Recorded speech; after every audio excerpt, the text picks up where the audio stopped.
तो हमने ऑपरेटर्स के बारे में बातें की। क्वांटम मैकेनिक्स में ऑपरेटर्स की बड़ी भूमिका है। ऑपरेटर यानी कुछ ऐसा करना जिससे एक फंक्शन बदल के कुछ और फंक्शन हो जाता है। दो तरह के ऑपरेटर्स की हमने बात की।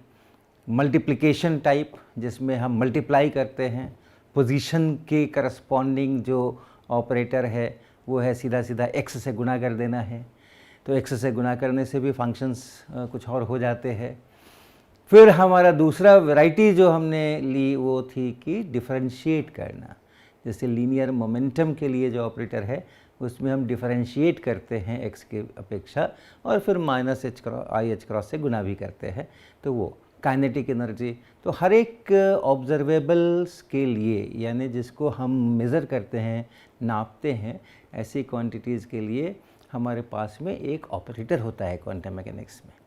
और उस ऑपरेटर की बड़ी भूमिका है, क्योंकि उस ऑपरेटर के लिए अगर आप एक इक्वेशन लिखें जिसको आइगन वैल्यू इक्वेशन कहते हैं, ये भी हमने चर्चा की थी कि अगर ये ऑपरेटर है, एक ऑब्जर्वेबल है, पहले ये कोई ऑब्जर्वेबल क्वांटिटी है और उसके करस्पॉन्डिंग ये ऑपरेटर है, और आप एक इक्वेशन बनाएं, ये a ऑपरेट करेगा इस फाई एक्स पर और फिर आपको यही फाई एक्स दोबारा मिल जाएगा और साथ में यहाँ कुछ कांस्टेंट आ जाएंगे, कुछ कांस्टेंट।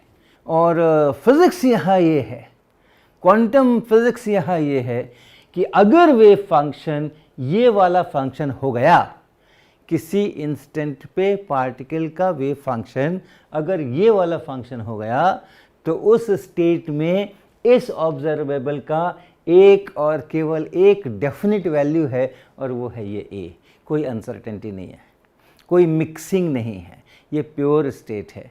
ये फाई एक्स इस ऑब्जर्वेबल के लिए प्योर स्टेट है। तो ये इसका रिश्ता है इस ऑपरेटर का और हम जो वास्तव में फ़िज़िक्स कर रहे हैं उसके बीच का ये रिश्ता है। ऐसे हम ऑपरेटर से और जो अपनी फ़िज़िक्स हो रही है उसको हम कनेक्ट करते हैं।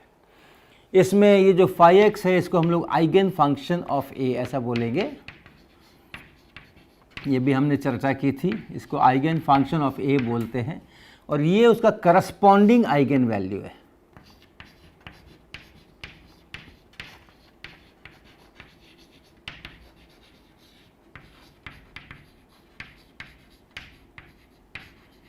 ये उसका करस्पॉन्डिंग आइगन वैल्यू है। तो एक से ज़्यादा भी आइगन फंक्शंस हो सकते हैं और हर आइगन फंक्शन के लिए एक आइगन वैल्यू भी बनेगा। तो हम जैसे उदाहरण ले सकते हैं, अगर हमने मोमेंटम का उदाहरण लिया, मोमेंटम का अगर उदाहरण लेते हैं जिसको हम p से डिनोट करते हैं और उसका ऑपरेटर हम कैपिटल P से डिनोट करते हैं, minus I H cross del del x, और ऐसा इक्वेशन लिखा हमने p फाई एक्स बराबर कुछ कांस्टेंट टाइम्स फाई एक्स, ऐसा लिखा हमने। तो ये फाई एक्स क्या हो सकते हैं?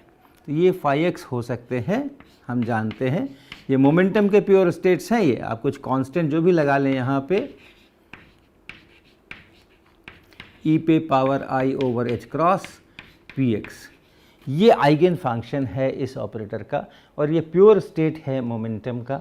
और अगर आप इसको यहाँ पर रखेंगे इसमें, तो ये जो वैल्यू निकलेगा यही मोमेंटम का डेफिनेट वैल्यू है। अगर ये वेव फंक्शन है तो ये डेफिनेट वैल्यू है। तो ये इसकी खासियत है। अब इसमें हम एक आपको उदाहरण और लेना चाहते हैं। मान लीजिए हम काइनेटिक एनर्जी में चले जाए।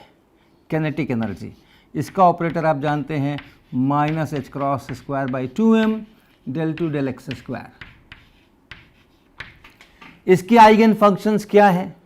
तो मुझे तो मालूम है, तो मैं सीधा ही आपको बता देता हूँ कि क्या है। इसकी आइगन फंक्शन मैं ट्राई करता हूँ।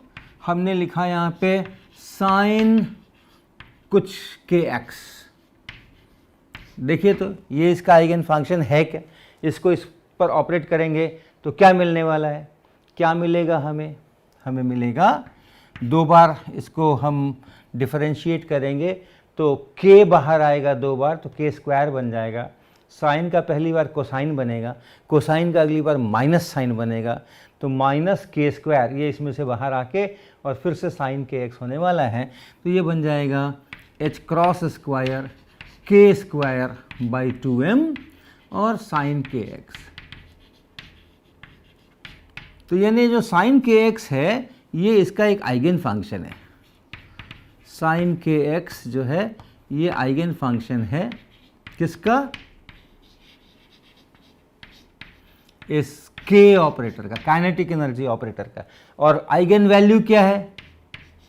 और इसके साथ में जो करस्पॉन्डिंग आइगन वैल्यू है वो है एच क्रॉस स्क्वायर के स्क्वायर बाई 2m।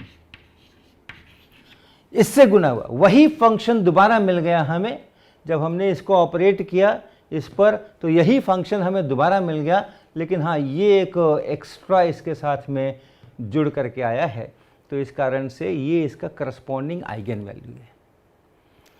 और अगर हम cos के एक्स लिए होते तो क्या होता? वो भी आइगन फंक्शन है क्या? उसको भी ट्राई कीजिए।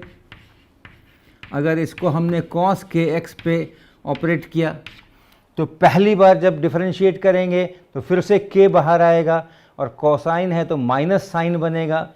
अगली बार जब करेंगे तो उस साइन का कोसाइन बन जाएगा, k फिर से बाहर आ जाएगा। तो यानी ये भी होगा एच क्रॉस स्क्वायर के स्क्वायर बाई 2m और यहाँ cos के एक्स। तो क्या देखा है हमने? cos के एक्स भी काइनेटिक एनर्जी का आइगन फंक्शन है। cos के एक्स यहाँ भी, cos के एक्स यहाँ भी, ये कांस्टेंट निकल करके आया। अगर हमारे पार्टिकल का वेव फंक्शन ऐसा हो तो यस, काइनेटिक एनर्जी डेफिनेट है और उसका ये वैल्यू है। आइगन वैल्यू क्या है? फिर से आइगन वैल्यू उतना ही है, आइगन वैल्यू वही है एच क्रॉस स्क्वायर के स्क्वायर बाई 2m। एक ही आइगन वैल्यू है और दो अलग अलग आइगन फंक्शंस हैं, sign k x, cos k x, अलग अलग आइगन फंक्शंस हैं, इंडिपेंडेंट, एक दूसरे से इंडिपेंडेंट। एक को किसी चीज़ से गुणा कर देने से कुछ और मिल गया, वो नहीं। इस साइन के एक्स को अगर आप किसी कांस्टेंट से गुणा कर दें, c times sign k x, sign k x तो आइगन फंक्शन है। अगर हमने एक c टाइम्स ले लिया, इसको डबल कर दिया, 2 टाइम्स साइन के एक्स या 5 टाइम्स साइन के एक्स या -½ टाइम्स साइन के एक्स, उसको रखेंगे तो वो कांस्टेंट कुछ नहीं करेगा, वो जो का त्यों पड़ा रहेगा डिफरेंशिएशन के समय में, और वो फिर यहाँ पर आकर के वही फंक्शन दोबारा बन जाएगा। तो ये भी आइगन फंक्शंस हैं, लेकिन इनको हम इससे अलग नहीं बोलते हैं क्योंकि ये इसी से ये बना है, इस पर ही ये डिपेंडेंट है, इससे ये इंडिपेंडेंट नहीं है। तो आपका अगर कोई आइगन फंक्शन है तो उसके सारे जितने आप कांस्टेंट से मल्टीप्लाई करो वो भी आइगन फंक्शंस होते हैं, लेकिन हम उनको अलग अलग करके गिनते नहीं हैं, हम उनको एक ही गिनते हैं क्योंकि वो उस तो गुना करने से तो वो होना ही होना है, तो उसमें कोई अलग बात नहीं है। लेकिन ये दोनों बिल्कुल अलग हैं, साइन के एक्स और कॉस के एक्स, ये दोनों बिल्कुल इंडिपेंडेंट एक दूसरे से हैं।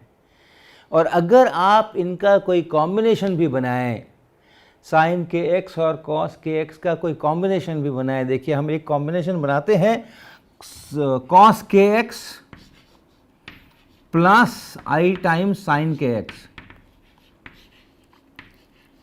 जो बन जाएगा e पे पावर i के x। इसको ट्राई कीजिए, ये भी इसका आइगन फंक्शन है क्या? इसको ट्राई कीजिए, क्या पाते हैं? Minus H cross square by 2m del 2 del x square, और ये फंक्शन लगा दीजिए e पे पावर i के x, ये फंक्शन लगा दीजिए, क्या बनेगा? पहली बार जब डिफरेंशिएट करेंगे तो i के बाहर निकलेगा, अगली बार फिर डिफरेंशिएशन करेंगे तो एक और i के बाहर निकलेगा, i के इंटू आई के माइनस के स्क्वायर, वो माइनस के स्क्वायर यहाँ मल्टीप्लाई होगा और यही बच जाएगा। तो ये भी बनेगा एच क्रॉस स्क्वायर के स्क्वायर बाई 2m ई पे पावर i के x। तो आप देख रहे हैं वही फंक्शन हमें दोबारा मिल गया है और एक कांस्टेंट से मल्टीप्लाई हो गया है, तो ये आइगन फंक्शन है और ये करस्पॉन्डिंग आइगन वैल्यू है। तो एक ही आइगन वैल्यू पे हमें साइन के एक्स भी आइगन फंक्शन मिल रहा है, उसी आइगन वैल्यू पे हमें कॉस के एक्स भी मिल रहा है, उसी आइगन वैल्यू पे हमें ई टू द पावर आई के एक्स भी मिल रहा है। कोई भी कॉम्बिनेशन आप उठा लें, आप कॉस के एक्स माइनस आई साइन के एक्स ऐसा कर लें, जो ई पे पावर माइनस आई के एक्स है, कोई भी कॉम्बिनेशन बना लें तो वो कॉम्बिनेशन भी इसका आइगन फंक्शन है। दो इंडिपेंडेंट है, तीन नहीं है। हमने यहाँ बहुत सारे लिख दिए होंगे, sine k x, cos k x, e to the power k x, e to the power minus k x, लेकिन वो सब एक दूसरे से सभी इंडिपेंडेंट नहीं है। इसको हमने कॉस और साइन से बनाया है। इन दोनों को अगर हम लेकर चलें तो ये एक दूसरे से इंडिपेंडेंट ज़रूर हैं, और इनका कॉम्बिनेशन करके हम साइन के एक्स भी बना सकते हैं, इनका कॉम्बिनेशन करके हम कॉस के एक्स भी बना सकते हैं। कोई भी आप दो लीजिए, लेकिन दो ही इंडिपेंडेंट होंगे, दो से ज़्यादा नहीं होंगे। जैसे हमारे ज्योमेट्री में प्लेन में अगर हमारे बहुत सारे वेक्टर्स हैं तो उन वेक्टर्स को हम लोग आई कैप जे कैप से दिखा सकते हैं, उनके लीनियर कॉम्बिनेशन से बना सकते हैं।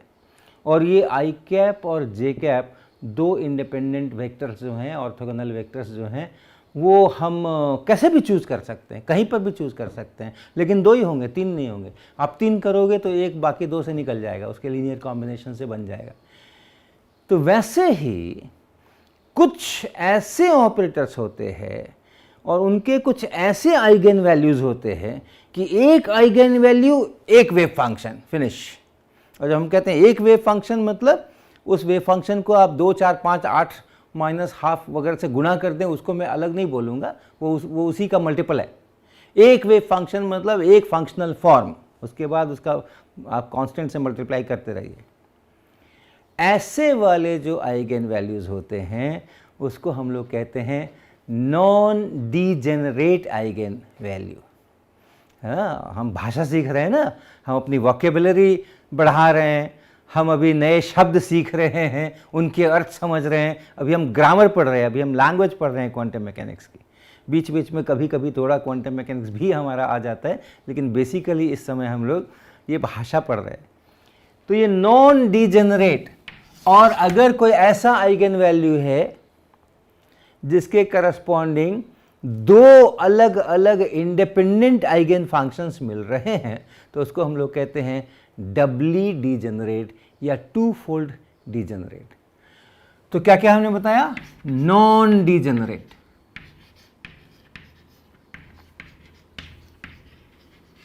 आइगन वैल्यू, अगर कोई ऑपरेटर ए है और उसका एक ऐसा आइगन फंक्शन है कि इस आइगन वैल्यू के करस्पॉन्डिंग बस एक ही वेव फंक्शन है, उससे इंडिपेंडेंट कोई दूसरा नहीं है, तब हम उस आइगन वैल्यू को नॉन डिजेनरेट ऐसे कहते हैं। हमारा जो पहला एग्जाम्पल था ये लीनियर मोमेंटम वाला, वो ऐसा ही है, इसमें बस यही है, इसके अलावा कुछ नहीं है। ये कांस्टेंट आप बदल लीजिए, उससे कोई दिक्कत नहीं है, लेकिन फंक्शनल फॉर्म यही रहेगा। यहाँ आप सोचिए कि हम ये e टू द पावर के जगह कॉस कर लें, cos p by H cross x ऐसा कर लें, या कॉस के एक्स कर लें, तो आप देखिए ये इसका आइगन फंक्शन नहीं है, आइगन फंक्शन ही नहीं है ये। आप इसको कॉस को यहाँ रखेंगे और एक बार डिफरेंशिएट करेंगे तो कॉस का साइन बन जाएगा, वो आइगन फंक्शन ही नहीं है। तो ये नॉन डिजेनरेट आइगन वैल्यू का एग्जाम्पल है। ये जो p यहाँ से दिख रहा है वो आपका नॉन डिजेनरेट आइगन वैल्यू है, इसके करस्पॉन्डिंग यही वेव फंक्शन है और कोई नहीं। डबली डिजेनरेट का उदाहरण हमने आपको यहाँ पर दिया है, जिसमें ये जो आइगन वैल्यू है एच क्रॉस स्क्वायर के स्क्वायर बाई 2m, इसके करस्पॉन्डिंग दो अलग अलग इंडिपेंडेंट आइगन फंक्शंस हैं। तो अगर दो अलग अलग इंडिपेंडेंट आइगन फंक्शंस बनते हैं तो उसको हम लोग कहते हैं डबली डिजेनरेट।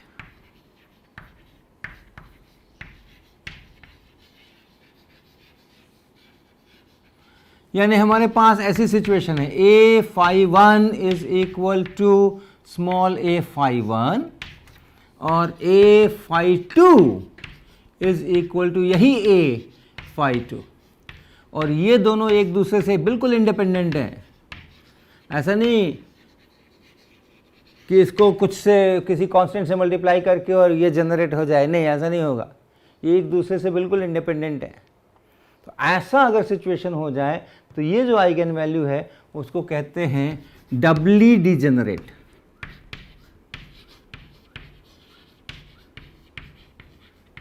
या दूसरा नाम इसका है टू फोल्ड डिजेनरेट।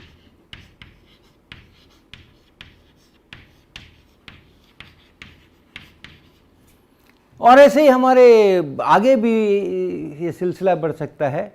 कुछ ऐसे ऑपरेटर भी हो सकते हैं ताकि जब हम उनके आइगन फंक्शंस, आइगन वैल्यूज निकालने बैठें तो कोई एक ऐसा आइगन वैल्यू मिल जाए जिसके करस्पॉन्डिंग 3 एक दूसरे से बिल्कुल इंडिपेंडेंट आइगन फंक्शंस मिलें।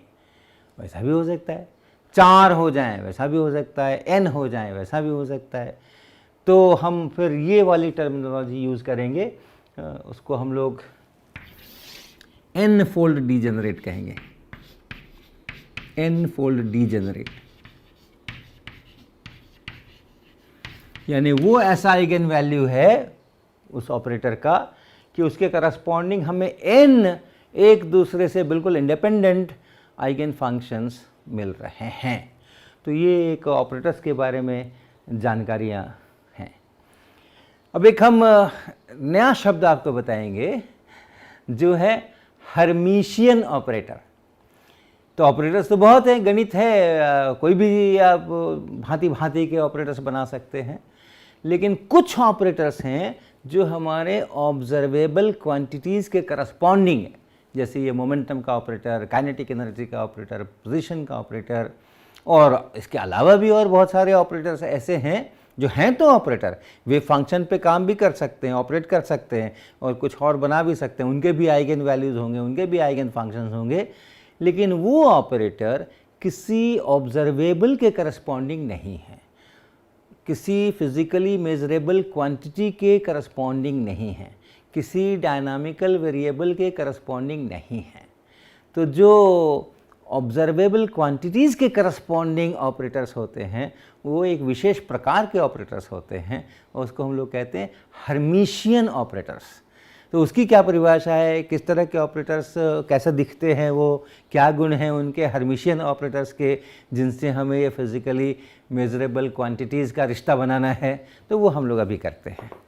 तो हर्मिशियन ऑपरेटर हम लोग परिभाषित करते हैं इस प्रकार से कि अगर मान लीजिए हमारे पास में एक ऑपरेटर A है और 2 वेव फंक्शंस हैं, एक वेव फंक्शन इस स्टेट के लिए है और दूसरा वेव फंक्शन इस स्टेट के लिए है, यानी phi1 x का फंक्शन है, phi2 x का फंक्शन है। तो ये अलग अलग 2 वेव फंक्शंस हैं जो अलग अलग 2 स्टेट्स को रिप्रेजेंट कर रहे हैं। और अब हम क्या करते हैं कि इस phi1 के साथ में, इस phi1 के साथ में इस A ऑपरेटिंग ऑन phi2 इसका स्केलर प्रोडक्ट लेते हैं। स्केलर प्रोडक्ट किसका, इसका, किसके साथ, इसके साथ। याद है आपको हम लोगों ने परिभाषित किया था, अगर एक फंक्शन है phi1 दूसरा है phi2 तो हमने इनका स्केलर प्रोडक्ट बनाया था, इसका इसके साथ स्केलर प्रोडक्ट, और वो ऐसे लिखते थे हम, ऐसे ऐसे। और फंक्शन के रूप में अगर लिखते हैं तो ये है इंटीग्रेशन पहले फंक्शन का कॉम्प्लेक्स कॉन्जुगेट, पहले वेव फंक्शन का कॉम्प्लेक्स कॉन्जुगेट और दूसरा वेव फंक्शन और x, और पूरे रेंज के ऊपर आप उसको इंटीग्रेट करें। ये इस स्केलर प्रोडक्ट का मतलब था। तो अब हम जो जिन 2 चीज़ों का स्केलर प्रोडक्ट ले रहे हैं उसमें पहला तो है ये पहला वाला वेव फंक्शन या पहला वाला स्टेट phi1, और दूसरा phi2 नहीं होके ये A ऑपरेटिंग ऑन phi2।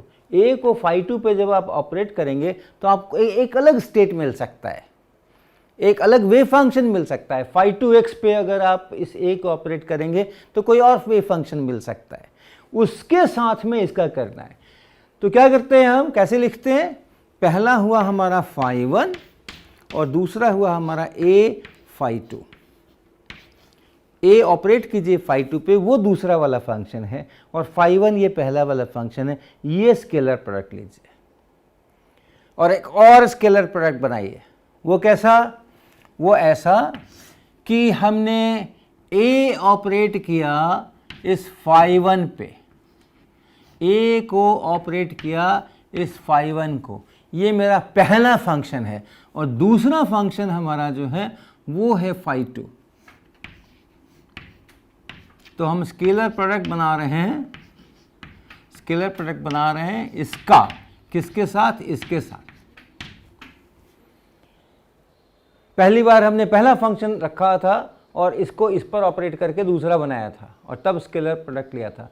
अब हम इसको यहाँ ऑपरेट कर रहे हैं और दूसरे को छोड़ रहे हैं और उसके साथ उसका स्केलर प्रोडक्ट ले रहे हैं। तो कैसा लिखेंगे हम इसको लिखेंगे ए फाई, ऐसा। पहला वाला फंक्शन हम इधर लिखते हैं, तो ये पहला वाला मेरा फंक्शन है वो हमने यहाँ लिखा है, और इसके साथ हमको करना है फाई 2 का, ये स्केलर प्रोडक्ट बनाना है। और अगर हमारा ऑपरेटर ऐसा है कि कोई भी फाई 1 फाई 2 वेव फंक्शंस आप लीजिए, ये चीज हमेशा बराबर हो जाए, फॉर ऑल फाई 1 फाई 2, कोई भी वेव फंक्शन आप ले लीजिए फाई 1 फाई 2 उस पार्टिकल का, जो भी पॉसिबल वेव फंक्शंस हैं, तो ये चीज हमेशा लागू हो जाए, ऐसे ऑपरेटर को कहते हैं Hermitian operator. A is called Hermitian operator.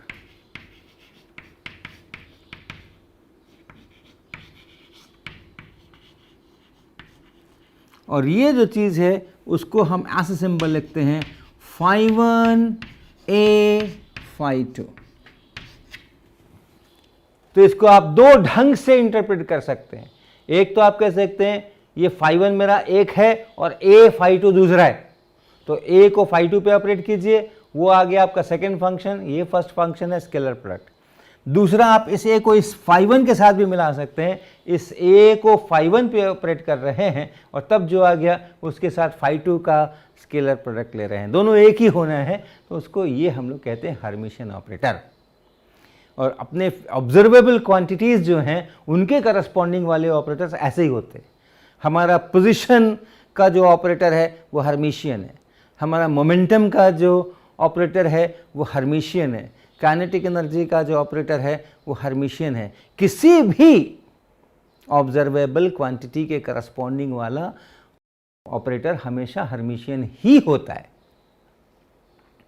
और हर्मिशियन ऑपरेटर के अपने गुण हैं, तो एक बार हमें पता है कि हाँ मेरा ऑपरेटर हर्मिशियन है, तो हम उन गुणों का उपयोग कर सकते हैं। और एक और टर्म हम इंट्रोड्यूस करें और वो है हर्मिशियन एडजॉइंट।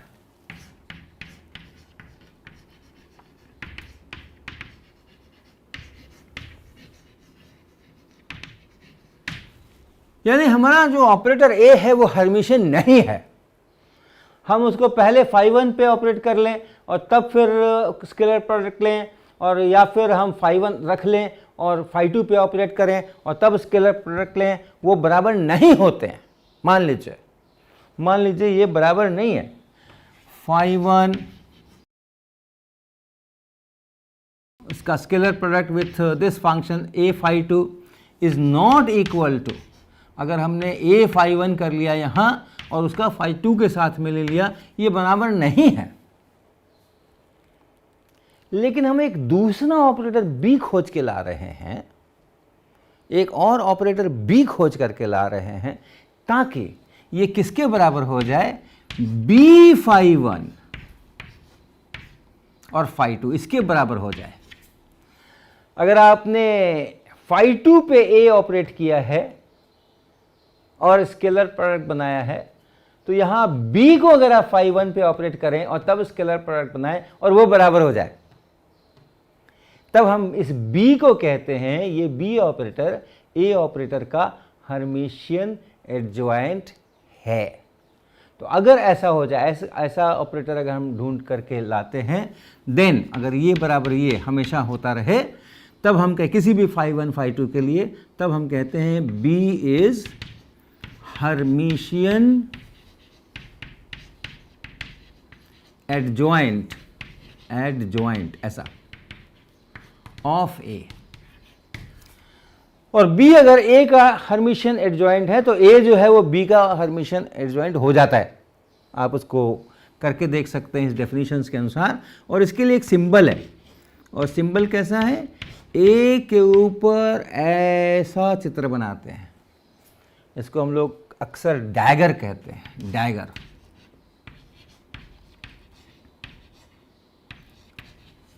तो A डैगर, B को लिखते हैं, A का हर्मिशियन एडजॉइंट है बताने के लिए B को लिखते हैं A के ऊपर डैगर। और B अगर A का हर्मिशियन एडजॉइंट है तो A जो है वो B का हर्मिशियन एडजॉइंट होगा ही होगा। और दो और बड़े छोटे छोटे थ्योरम हम आपको बता दें, आप बहुत आसानी से उसका प्रूफ कर सकते। अगर A प्लस B ऑपरेटर हम बनाएं और इसका एडजॉइंट ढूंढें, तो ये A का एडजॉइंट ये वाला ऑपरेटर और प्लस B का एडजॉइंट ये वाला ऑपरेटर ऐसे हो जाता है। और प्रोडक्ट अगर कर लें AB और इसका एडजॉइंट अगर ढूंढें, तो याद रखिएगा थोड़ा इसमें थोड़ी सी ज़्यादा रोचकता है। ये A का डैगर B का डैगर नहीं होता है, ये B का डैगर और A का डैगर ऐसा होता है। यानी इसको अगर आपको किसी फंक्शन पे ऑपरेट करना है और खोल के ऑपरेट करना है, तो पहले आप इसके A हर्मिशियन एडजॉइंट को ऑपरेट कर लीजिए, तब B एडजॉइंट को ऑपरेट करिए, तब आपको बराबर फंक्शन मिलेंगे दोनों साइड में। तो ये सब कुछ चीज़ें हैं जो कि हमें आगे आने वाली हैं, काम आने वाली हैं। हर्मिशियन ऑपरेटर के कुछ बड़े अच्छे गुण हैं जो कि हम यूज़ करेंगे, जो कि ऑब्जर्वेबल्स के लिए हैं। इसके आइगन वैल्यूज़ हमेशा रियल होते हैं, इसके जो आइगन फंक्शंस होते हैं, डिफरेंट आइगन वैल्यूज़ के करस्पॉन्डिंग जो फंक्शंस होते हैं वो ऑर्थोगोनल होते हैं एक दूसरे के ऊपर। ये सब बड़ी अच्छी अच्छी प्रॉपर्टीज़ हैं जो हम लोग आगे इस्तेमाल करेंगे।